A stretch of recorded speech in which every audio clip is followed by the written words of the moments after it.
Silence was the only thing billionaire Apollo Cross couldn't buy. For 6 months, his life had been a waking nightmare of piercing screams and sleepless nights. His infant son, Leo, wasn't just colicky, he was inconsolable, and every doctor in the city was stumped. But everything changed in a heartbeat inside a crowded, upscale restaurant. When the staff moved to kick Apollo out for the noise, a quiet, overlooked waitress stepped through the tension. She didn't offer pity. She didn't offer water. She simply walked up to the panicked father, placed a hand on the trembling infant, and whispered 5 words that would unravel a dark conspiracy. "He's just scared, isn't he?" The silence that followed didn't just save a lunch. It exposed a crime. A piercing wail shattered the crystal glass atmosphere of Le Velours, the most exclusive restaurant in downtown Seattle. It was the kind of sound that made teeth ache, a high-pitched, desperate shriek that seemed to claw at the air. Apollo Cross closed his eyes for a fraction of a second, feeling the migraine pulse behind his temples like a physical blow. He adjusted the expensive silk of his tie, but it felt like a noose. Across the table, the 2 venture capitalists from Tokyo, Mr. Tanaka and Mr. Sato, exchanged uncomfortable glances. They had been discussing a merger worth $400 million, but for the last 10 minutes, the only thing on the menu was awkwardness. "I apologize," Apollo said, his voice strained. He looked down at the pram beside him. His 6-month-old son, Leo, was arching his back, his face a mask of red, tear-streaked misery. "He's having a difficult week." "Perhaps we should reschedule," Mr. Tanaka said, his tone polite but icy. He placed his napkin on the table. "It seems you have your hands full, Mr. Cross." "No, please," Apollo pleaded, rocking the pram with a desperation that didn't suit a man who usually commanded boardrooms with an iron fist. "The nanny quit this morning. I didn't have a choice. If you just give me a moment." Leo screamed louder, a jagged sound that drew glares from every table in the vicinity. Le Velours was a place for hushed whispers and clinking wine glasses, not the raw, unfiltered chaos of a distressed infant. A server in a crisp white vest materialized at the table. It wasn't their usual waiter. It was the floor manager, a man named Henri, who wore his disdain like a badge of honor.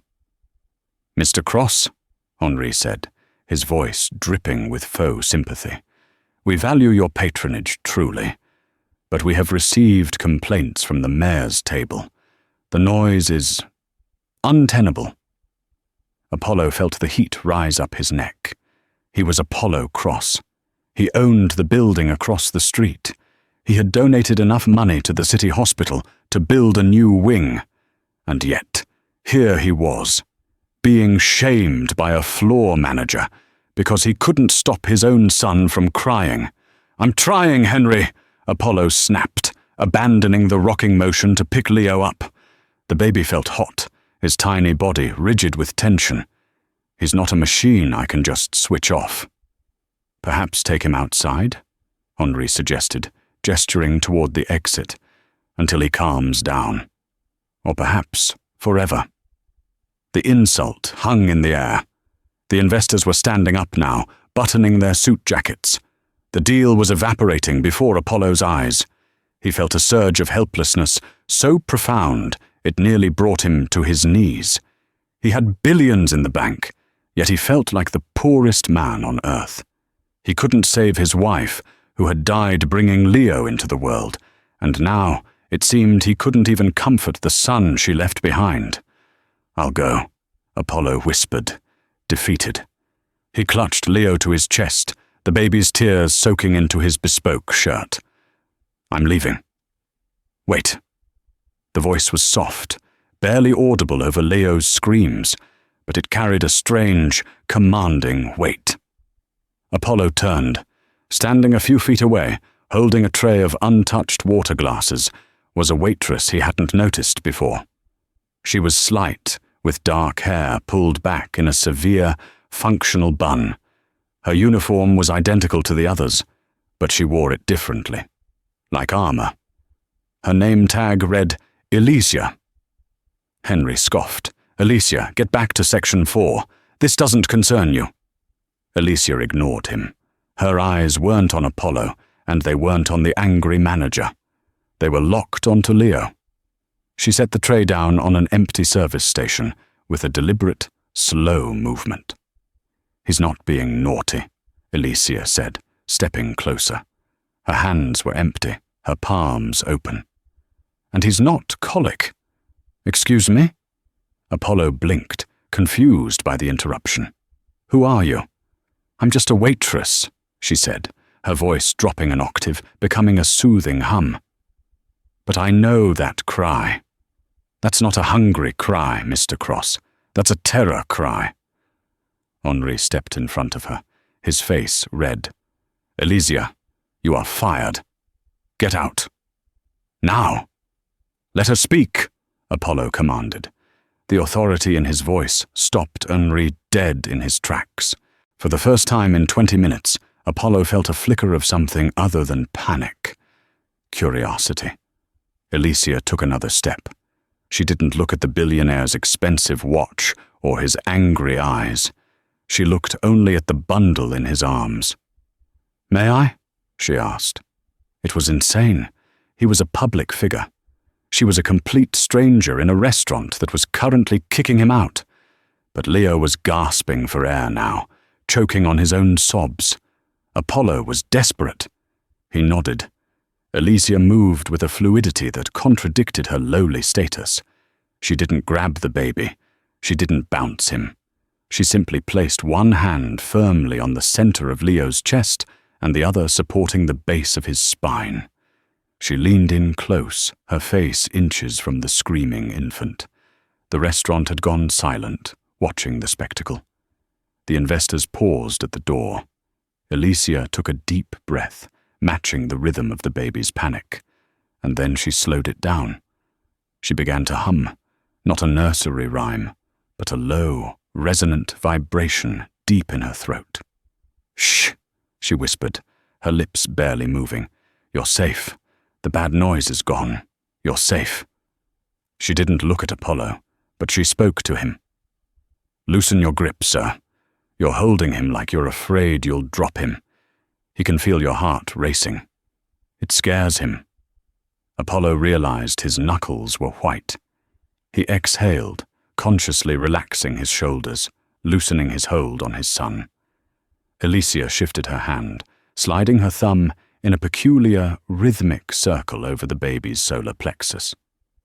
"There," she murmured. "The fear is leaving. It's just us." The transformation was nothing short of miraculous. It wasn't instant, but it was steady. Leo's back unarched. His fists, which had been clenched so tight the skin was mottled, began to unfurl. The screaming de-escalated to a cry, then a whimper, and finally a shuddering breath. 30 seconds. That was all it took. Leo blinked, his large, tear-filled blue eyes focusing on Alicia's face. He let out a soft hiccup and rested his head against his father's chest, closing his eyes. The silence in Le Velours was absolute. Even Henri, the manager, stood with his mouth slightly agape. Apollo stared at his son, then at the woman standing before him. She looked exhausted. Up close, he could see the dark circles under her eyes and a faint, jagged white scar running from her ear down into the collar of her uniform. She wasn't just tired. She looked haunted. "How did you do that?" Apollo asked, his voice hoarse. 3 nannies, 4 pediatricians. Nobody could stop him. Alicia stepped back, suddenly realizing the entire room was staring at her. She reverted to the demeanor of a servant, lowering her head. "Babies are like mirrors, sir. They reflect everything around them." He was terrified because everyone around him was stressed, and... She hesitated, glancing at the baby's stomach. "And what?" Apollo pressed. Nothing, Alicia said quickly. She picked up her tray. I apologize for the disruption. You're not going anywhere, Apollo said. He turned to Henri. Is she fired? Henri stammered, his arrogance deflated. Well, Mr. Cross, she violated protocol. Excellent, Apollo cut him off. Because if she works for you, I can't hire her. And I intend to hire her. Alicia froze. Sir, my car is outside, Apollo said. He looked at the two Japanese investors who were watching with renewed interest. Gentlemen, the lunch is over, but the deal stands if you can wait until tomorrow. Right now, my son needs peace. He turned his full attention to Alicia. I don't know who you are, Alicia, but you just did the impossible. I pay $5,000 a week for a live-in nanny. Double on weekends. Full benefits. Alicia's tray rattled in her hands. $5,000 a week. That was life-changing money. That was disappear forever money. But the fear in her eyes didn't vanish. It spiked. I can't, she whispered. I don't have references. I prefer to stay invisible, Mr. Cross. I don't care about references, Apollo said, looking at his sleeping son. I care about results, and you're the only one who has gotten one. It's complicated, she said, backing away. Alicia, Apollo said, stepping closer, lowering his voice so only she could hear. You said he was terrified. You said it like you knew exactly what terror feels like. Alicia stopped it. She looked up at him, her defenses momentarily breached. He flinched when you adjusted his collar earlier, she said quietly. Before the screaming started. He didn't flinch because you were rough. He flinched because his skin hurts. Apollo frowned. His skin? The doctors said he has perfect dermatological health. Doctors look for rashes, Alicia said darkly. They don't look for memories. What are you saying?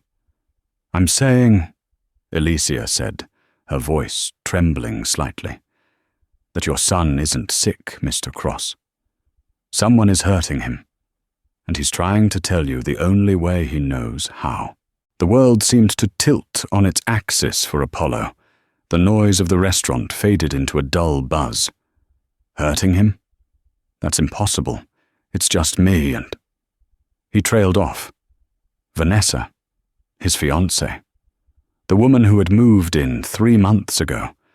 The woman who claimed to adore Leo, but always seemed to be busy when the diapers needed changing.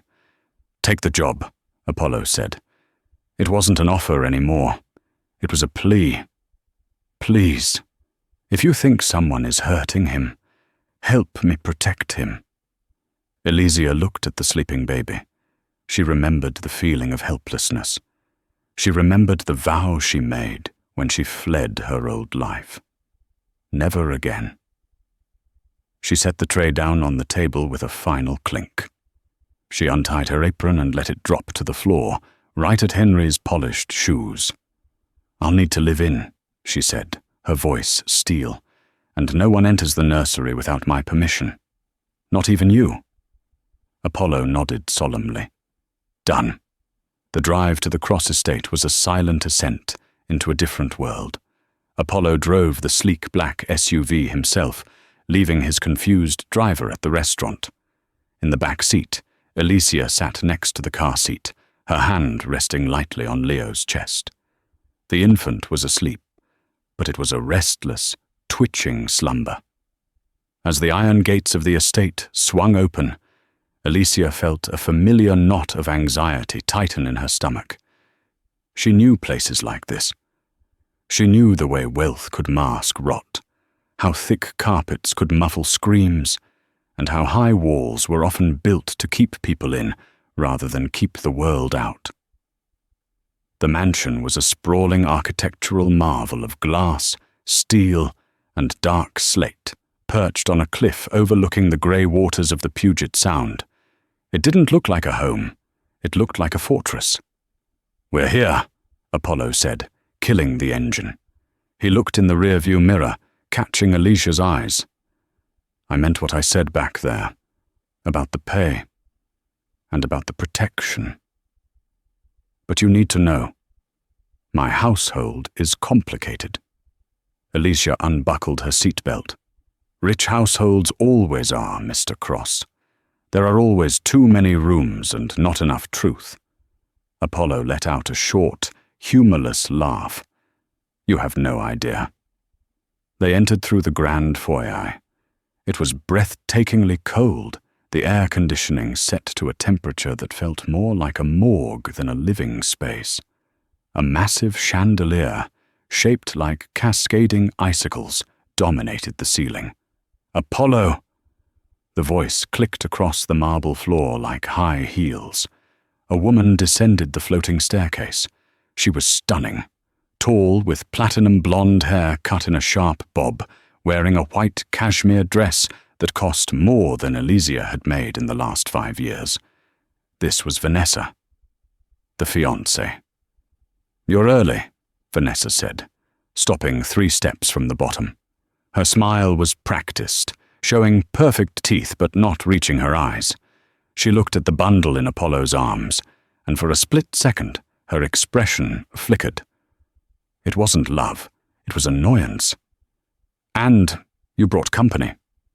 Vanessa, this is Alicia, Apollo said, his voice flat. She's the new nanny. Vanessa laughed, a tinkling, fragile sound. Another one? Apollo, darling, the agency said they wouldn't send anyone else until Monday. And look at her. She gestured vaguely at Alicia's wrinkled waitress uniform and the scuffed, non-slip shoes. She looks like she just walked off a shift at a diner. She did, Apollo said, and she got Leo to sleep in 3 minutes, something the last 3 qualified nannies couldn't do in a month. Vanessa's eyes narrowed, shifting to Alicia. It was the look of a predator assessing a new threat. Alicia didn't flinch. She had stared down loan sharks and angry drunks. A socialite in Kashmir didn't scare her. Hello, Ma'am, Alicia said, keeping her tone neutral. I see, Vanessa said, stepping down to the floor level. She walked over to Apollo and reached for the baby. Well, hand him over. I've been worried sick about the poor thing. Alicia watched closely. As Vanessa's hands reached out, the sleeping baby flinched. It was subtle, just a slight jerk of his limbs. But Alicia saw it. Leo didn't wake up, but his subconscious recognized the scent or the touch of the woman. He's finally down, Vanessa, Apollo said, pulling back slightly. I don't want to risk waking him. Alicia needs to get settled. Where is Mrs. Gable?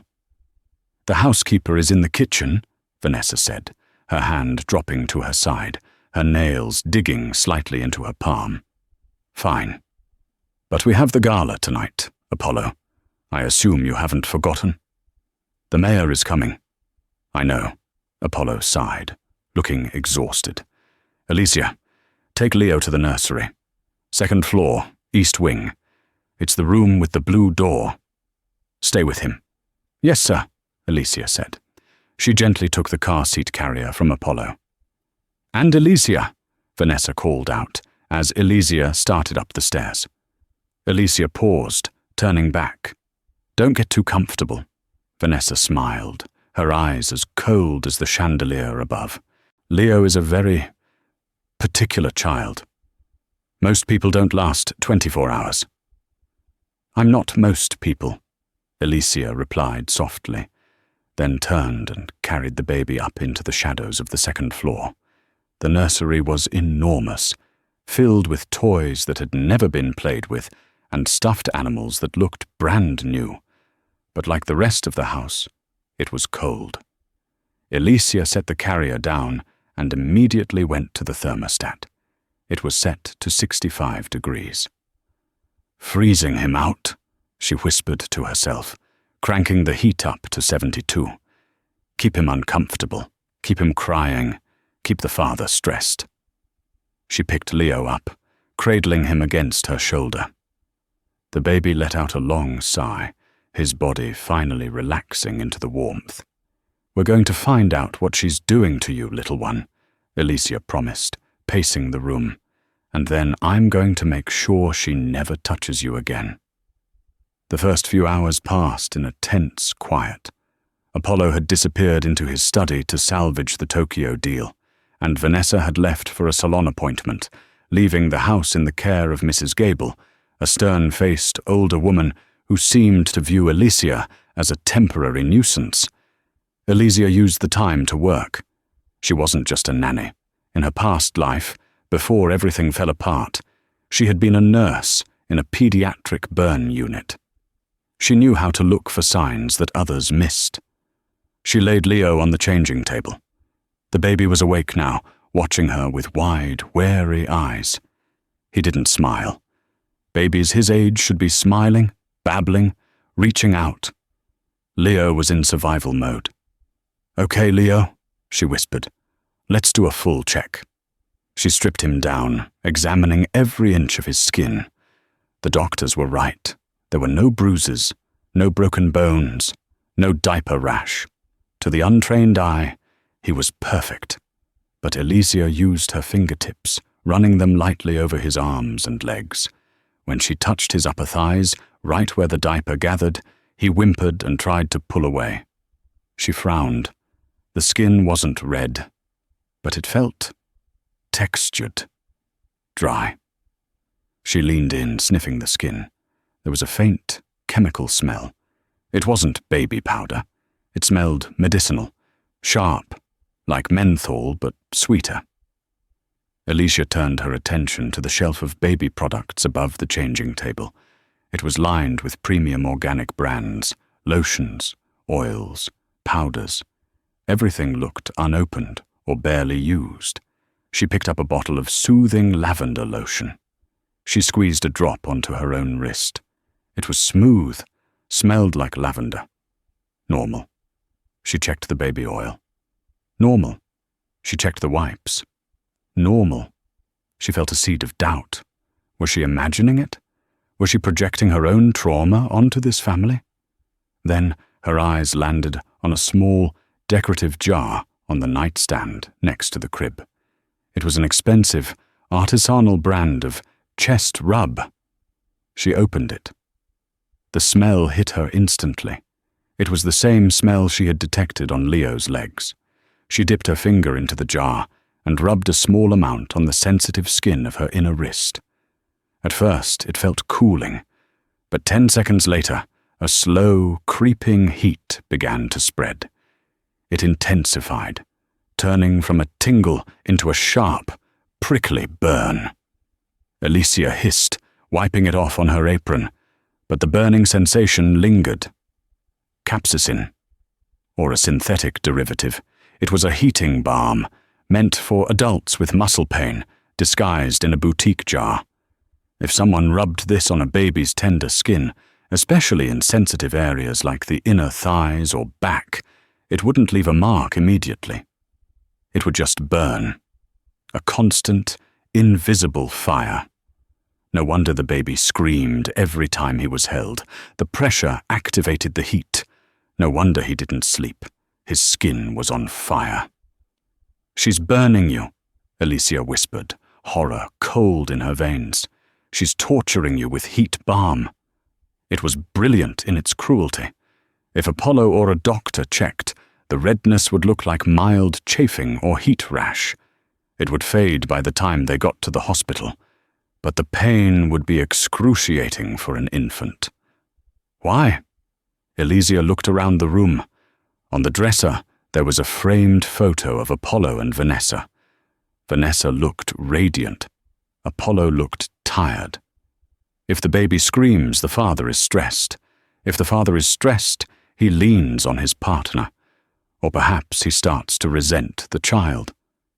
Was that the game? To make Leo seem broken, so Apollo would send him away to a boarding school or an institution?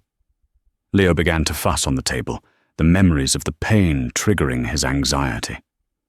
I know, Alicia soothed him. She grabbed a soft washcloth and ran it under cool water in the adjoining bathroom. Gently, methodically, She wiped down his legs and back, removing every trace of the invisible chemical. "Gone," she said, dressing him in a fresh, loose cotton onesie she found at the bottom of a drawer, ignoring the stiff, scratchy designer outfits hanging in the closet. "No more burning."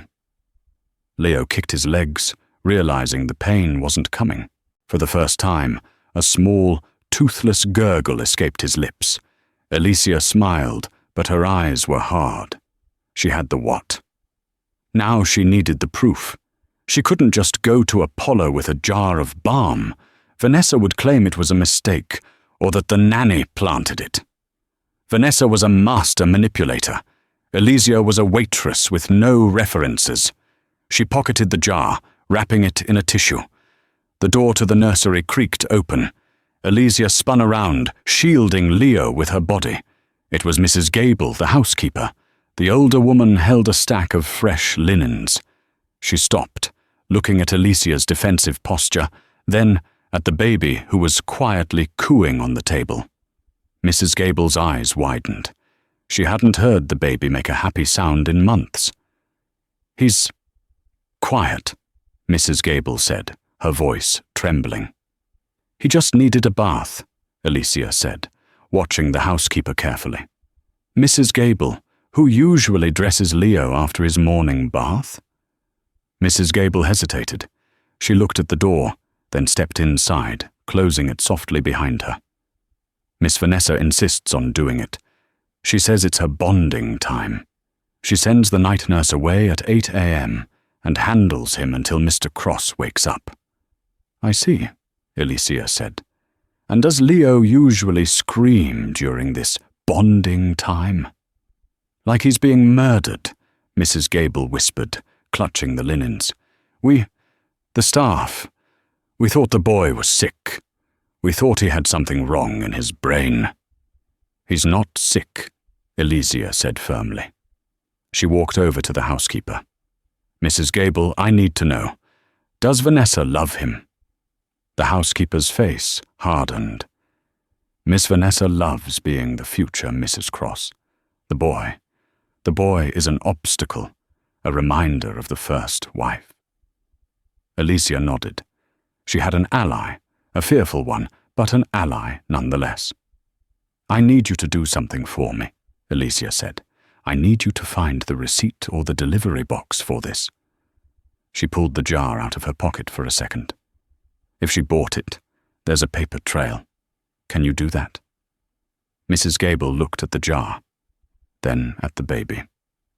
She took a deep breath. "The recycling goes out tomorrow morning. I'll check the bins." "Thank you." Suddenly, the intercom on the wall buzzed. It was Vanessa's voice, silky and demanding. "Alicia, bring the baby downstairs. The guests are arriving for the pre-gala cocktails. I want to show off our happy little family." Alicia looked at Leo. He was safe for now, but he was about to be paraded into the shark tank. "Showtime," Alicia whispered. She picked up the baby. "Don't worry, Leo. I'm right here." The grand hall of the Cross estate had been transformed. What was usually a cold, imposing space was now a glittering cavern of gold light and crystal. Waiters moved like synchronized swimmers through the crowd of Seattle's elite, tech moguls, politicians, and old money families who judged net worth by the cut of a tuxedo. Alicia stood in the shadows of the upper mezzanine, looking down. She wore a simple black dress that Mrs. Gable had found for her, a uniform of sorts for the help that allowed her to be present but invisible. In her arms, Leo was awake, looking down at the swirling colors with wide, curious eyes. He wasn't crying. For the first time in months, he was just a baby watching the world. "He looks almost normal," a voice said beside her. It was Apollo. He looked dashing in a bespoke velvet tuxedo, but the lines of exhaustion were still etched around his eyes. He wasn't looking at the party. He was looking at his son. "He is normal, Mr. Cross," Alicia said firmly. "He's just been in pain, and now he isn't." Apollo reached out, hesitating, then stroked Leo's cheek. The baby leaned into his father's touch. Apollo let out a breath he seemed to have been holding for half a year. "Vanessa says it's a fluke," Apollo murmured, his voice low. "She says he has manic episodes, that he'll turn any second." "She seems to know a lot about his suffering," Alicia said, treading carefully, "for someone who doesn't know how to stop it." Apollo's jaw tightened. Before he could respond, the crowd below parted. Vanessa ascended the stairs. She was a vision in emerald green silk, diamonds dripping from her ears like frozen tears. The guests below watched her with adoration. To them, she was the devoted stepmother-to-be, the saint putting up with a difficult child.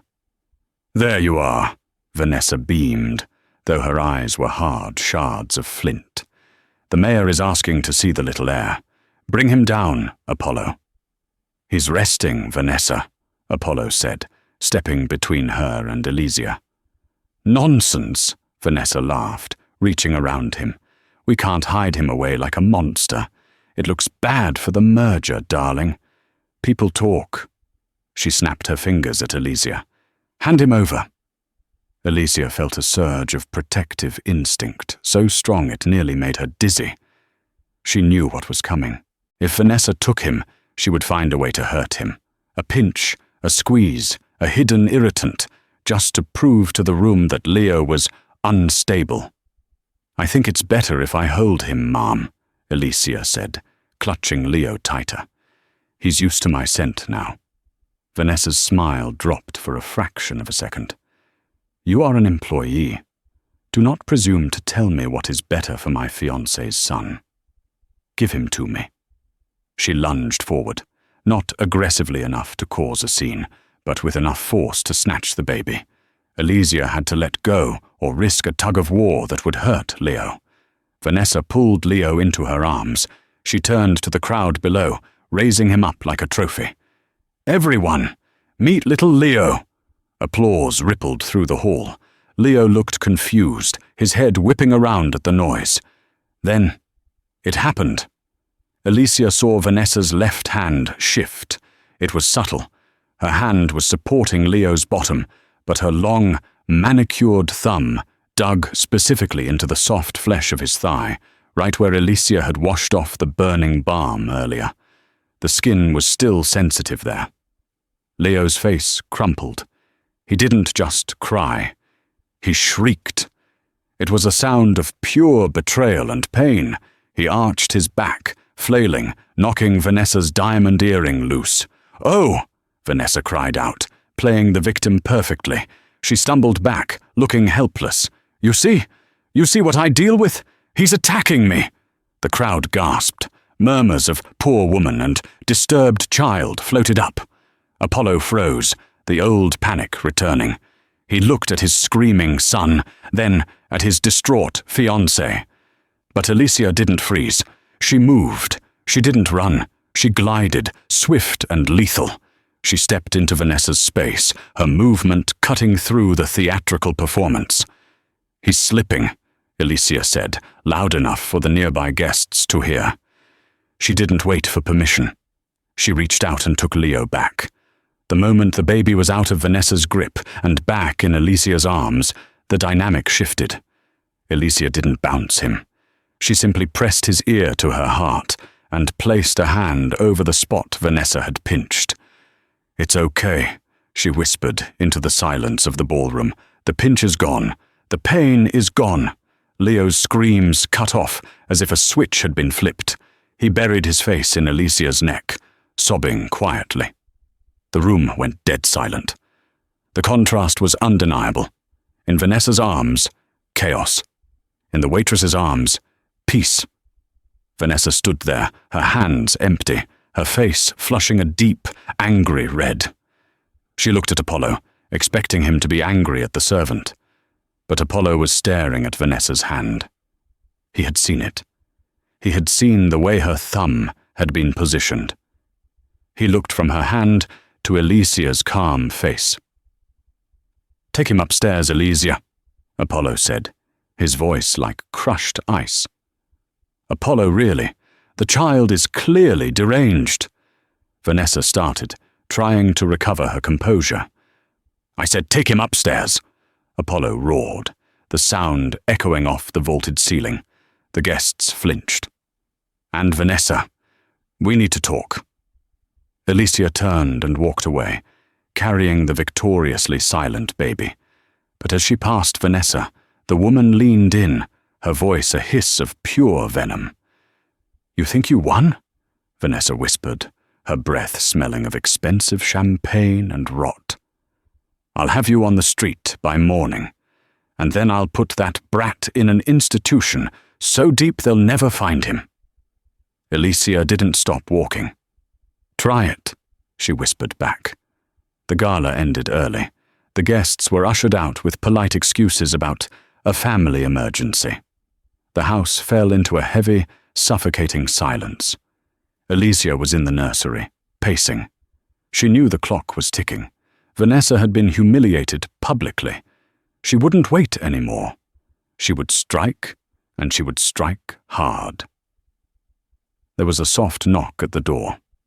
It was Mrs. Gable. The housekeeper looked pale, clutching a crumpled piece of cardboard. I found it, Mrs. Gable whispered, checking the hallway behind her. It was buried at the bottom of the recycling bin in the garage, hidden inside a shoebox. Alicia took the cardboard. It was the packaging for the chest rub, but there was a shipping label stuck to the side. Sender, Holistic Miracle Cures, Tijuana, Mexico. Contents, capsicum concentrate, industrial strength, for veterinary use only. Alicia felt the blood drain from her face. It wasn't just adult muscle balm. It was veterinary grade. It was meant for horses with arthritis. Using this on an infant wasn't just cruel, it was chemical warfare. She's burning him with horse liniment, Alicia said, her voice shaking with rage. This could cause permanent nerve damage. What do we do? Mrs. Gable asked. Mr. Cross is in the library with her. They're arguing. She's shouting about how you're dangerous, how she saw you hit the baby. She's projecting, Alicia said. She's trying to fire me before I can show him this. If you go down there now, she'll deny it, Mrs. Gable warned. She'll say you ordered it. It's addressed to occupant. She covered her tracks. Alicia looked at the box. Mrs. Gable was right. It wasn't enough. They needed a confession, or an act. Where is Apollo going tomorrow? Alicia asked. He has to fly to Tokyo to salvage the deal. He leaves at 6 a.m. He wanted to cancel, but Vanessa convinced him she would handle everything. That's her window, Alicia realized. With Apollo out of the country, she has full authority. She'll call the doctors. She'll have Leo committed before Apollo lands in Japan. Alicia looked at the high-tech baby monitor on the shelf. It was connected to the house's Wi-Fi. Mrs. Gable, Alicia said, her eyes narrowing. Does the library have a camera? No. Mr. Cross hates surveillance in private rooms. But the nursery does, Alicia said, pointing to the teddy bear on the shelf with the glass eye. And the feed goes to Mr. Cross's phone. Yes, but he rarely checks it. He trusts the staff. He'll check it tomorrow, Alicia said. I'm going to make sure of it. Alicia grabbed a notepad and wrote a quick instructions list. I need you to swap the balm jar. Put regular baby lotion in the chest rub jar. Hide the real poisonous stuff. Why? Because when she tries to use it on him tomorrow, he won't cry, and she'll be confused. She'll panic. And when people panic, they make mistakes. The next morning, the house was grey and rainy. The sound of Apollo's helicopter leaving the helipad shook the windows. Alicia watched it go from the nursery window, her heart pounding. She was alone with the wolf now. At 9:40 a.m. the door opened. Vanessa walked in. She wasn't wearing her usual silk robes. She was dressed in street clothes, holding a phone to her ear. Yes, Dr. Thorne, she was saying. I want the transport team here by noon. The father has signed off. Yes, he's violent. Extremely. Just get the straitjacket ready. She hung up and looked at Alicia. Pack your bags, Trash. Security will escort you out in 10 minutes. I'm taking over the morning routine. Alicia stood her ground. Mr. Cross said I was to stay until... Mr. Cross is over the Pacific Ocean, Vanessa sneered. I am the lady of this house. Get out. Alicia hesitated, feigning fear. She looked at the crib, then at Vanessa. Please don't hurt him. Get out! Vanessa screamed. Alicia grabbed her bag and ran out of the room, but she didn't leave the house. She sprinted down the hall to the server room closet, where Mrs. Gable was waiting. Did you do it? Alicia asked, breathless. Yes, Mrs. Gable said, holding up a tablet. I hacked the notification settings on Mr. Cross's account. If the noise level in the nursery goes above a whisper, his phone will get a critical emergency alert and open the live video feed. And the jar? Swapped. They huddled over the tablet, watching the nursery feed. On the screen, Vanessa approached the crib. She looked down at Leo with pure disgust. You ruin everything, Vanessa hissed at the baby. You and your mother's ghost. But you're going away today. To a nice padded room where no one can hear you scream. She reached for the jar of balm on the nightstand. Alicia held her breath. Take the bait. Vanessa scooped out a large glob of the balm, now harmless lotion, and ruthlessly rubbed it onto Leo's legs. She was rough, uncaring. Go on, she taunted the baby. Scream for me. Let's get you nice and red for the doctor. She waited. Leo kicked his legs. He gurgled. He didn't scream. The lotion was soothing. Vanessa frowned. She applied more, rubbing harder. Cry, you little brat, Leo cooed, grabbing her finger. What? Vanessa whispered. She looked at the jar. She smelled it. Her eyes went wide. Lavender? What the hell? She spun around, scanning the room. Where is it? She muttered. She began tearing through the drawers. Where is the heat rub? She was unraveling. She pulled open the bottom drawer and found the hidden box, the one Mrs. Gable had retrieved from the trash. She grabbed the tube of veterinary paste. Here we go, she grinned, a look of pure malice on her face. Daddy needs to see you broken. She unscrewed the cap of the industrial-strength burning paste. Now! Alicia yelled at the screen, though Vanessa couldn't hear her. Alicia pulled out her own phone and dialed Apollo's number. He answered on the first ring. He had satellite service on the jet. Alicia, I'm in the air. What is it? Watch the feed, Apollo, Alicia screamed. Watch the nursery feed now. In the nursery, Vanessa was looming over the crib, the tube of chemical fire in her hand. This is going to hurt, Leo, but it's for your own good. Or my own good. She squeezed the red gel onto her finger. The door to the nursery burst open. Alicia didn't wait for the police. She didn't wait for Apollo. She slammed into the room just as Vanessa's hand was descending toward the baby's skin. Alicia moved with a speed born of pure, adrenaline-fueled desperation. She didn't think about the consequences. She didn't think about the assault charges that would surely follow, or the fact that she was physically attacking a woman whose net worth could buy the entire city block Alicia lived on. She saw only one thing: the glob of glistening, angry red sludge on Vanessa's finger, hovering inches above the tender, defenseless skin of Leo's thigh. Alicia hit Vanessa with the force of a linebacker. It wasn't a graceful tackle. It was a collision of raw instinct. She slammed her shoulder into Vanessa's side, knocking the socialite off balance.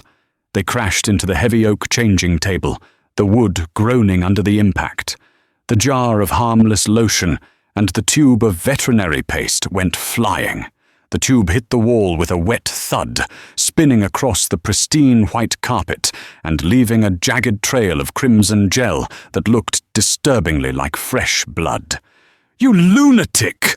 Vanessa shrieked, scrambling backward, her heels skidding on the carpet.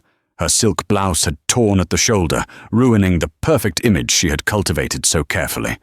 She clutched her arm, eyes wide with shock that quickly curdled into rage. "Security! Help! She's trying to kill me!" Alicia didn't chase her. She didn't try to fight further. Instead, she scrambled to her feet and planted herself firmly between Vanessa and the crib.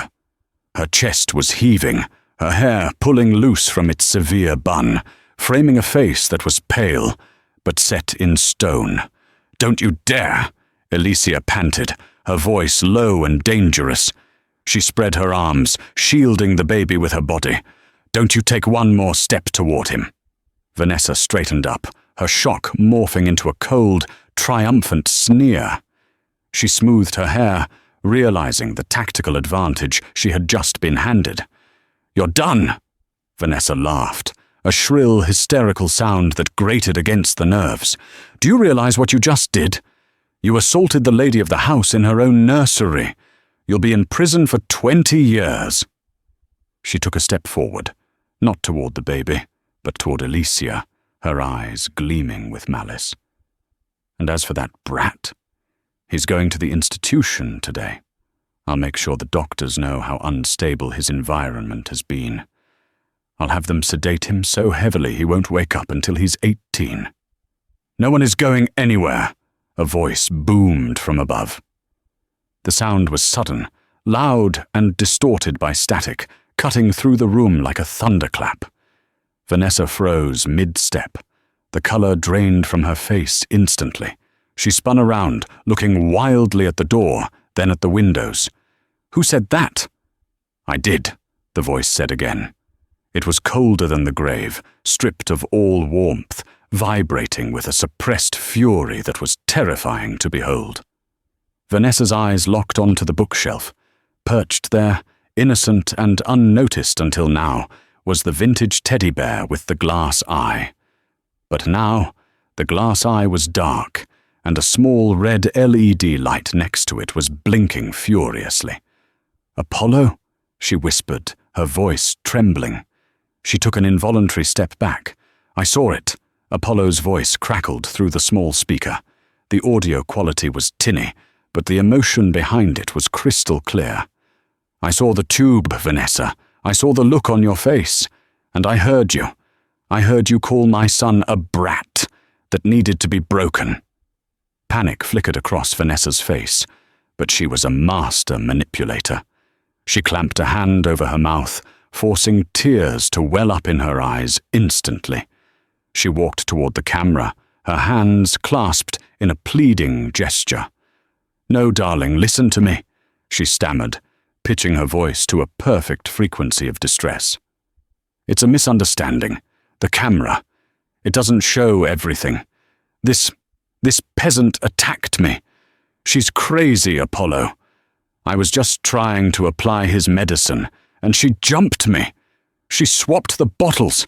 It's a setup." She pointed a shaking finger at Alicia. "She's trying to frame me because I fired her." "Don't lie to me," Apollo roared.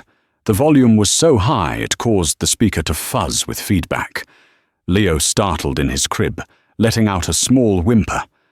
"I am looking at the label on the box Mrs. Gable is holding up to the hallway camera right now," Apollo said, his voice dropping to a lethal whisper. "I zoomed in, Vanessa. Veterinary-grade capsicum, for equine use only." The silence that followed was heavy, suffocating. The air in the room seemed to have been sucked out. "You were burning him," Apollo continued, the realization breaking his voice. "For months. Every time I held him, he was in agony because of you. You were torturing my infant son to get me to marry you faster." Vanessa stopped acting. The tears evaporated instantly. Her shoulders dropped, and her face settled into a mask of cold, bored indifference. She realized the game was over. There was no talking her way out of a label that specific. She looked at Alicia, who was still guarding the crib, and then turned her gaze up to the camera. "So what if I did?" Vanessa spat. The sweetness was gone, replaced by a voice dripping with venom. "He's a defect, Apollo.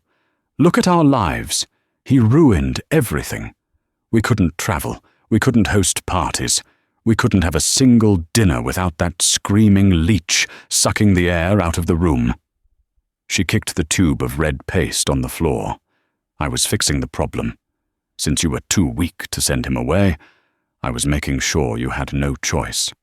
I was going to send him to a nice padded room where no one can hear him scream, and we could finally be happy."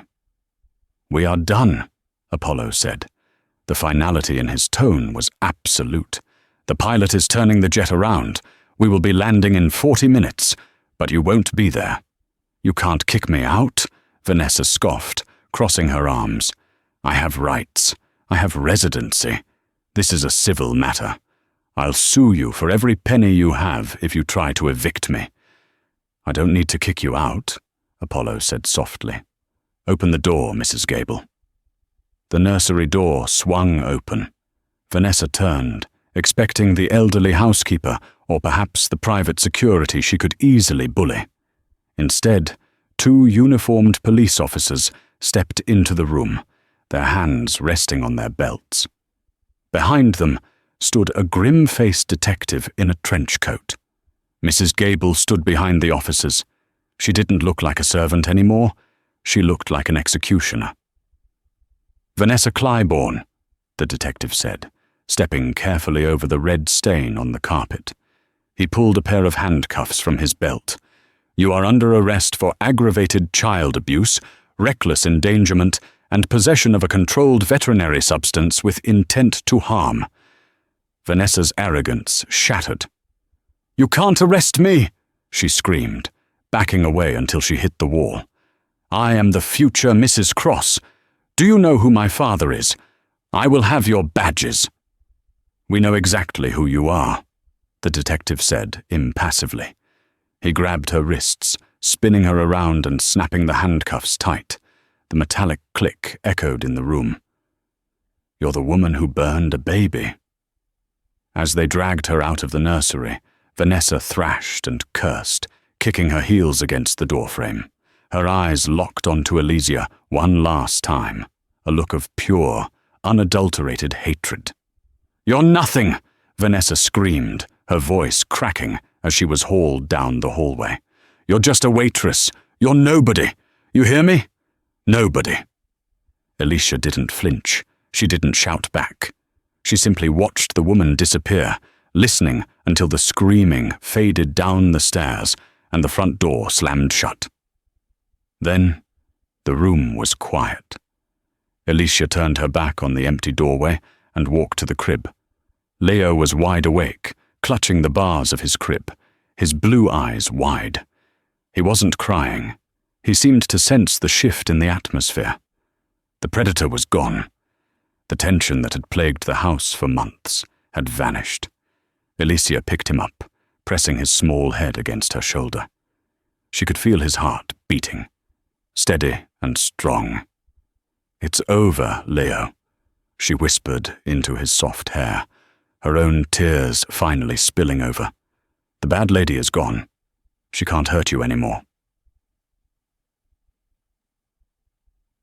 3 hours later, the storm outside had settled into a steady, rhythmic rain against the glass. The house was quiet in a way it had never been before. Not the silence of tension, but the silence of peace. The police had finished their report. The red stain had been scrubbed from the carpet, leaving only a faint, damp spot. Apollo Cross sat on the sofa in the nursery, his elbows on his knees, his head in his hands. He hadn't changed out of his suit from the plane. He looked 10 years older than he had that morning, the titan of industry, the man who moved markets with a phone call, looked utterly broken. "I didn't know," he whispered, staring at the floor. "I let her in. I let her sleep in my bed. I let her hold him."